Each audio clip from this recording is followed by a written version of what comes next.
Compact Advanced, Student's Book, by Peter May, published by Cambridge University Press and Cambridge English Language Assessment, 2014.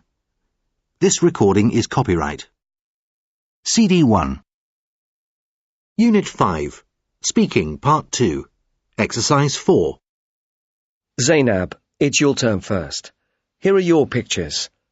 They show people winning Olympic medals.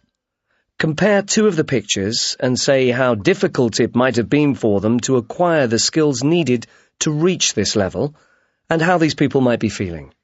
Well, they both show people competing in Olympic events.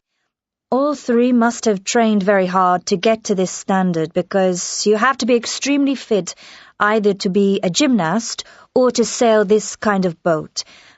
I'd say, though, that becoming a top gymnast takes a lot more practice in terms of balance and timing.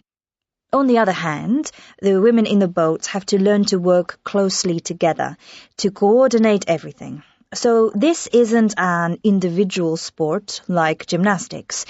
They're also racing against others at the same time, with the risk of collision, while the gymnast does his turn completely alone.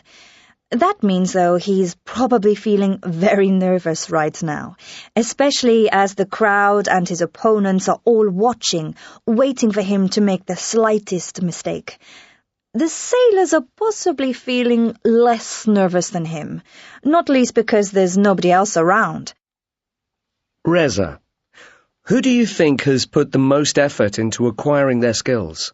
Sorry, could you say that again, please?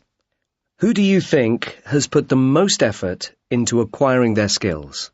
My own feeling is that it's probably the relay runner.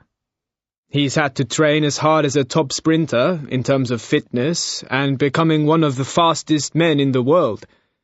He's also had to practice getting up to exactly the same speed as the incoming runner within the regulation distance, as well as the technique of taking the baton correctly and at just the right time. Because if he drops it, or impedes any of his opponents, or breaks any of the other rules, his whole team will be disqualified. Thank you.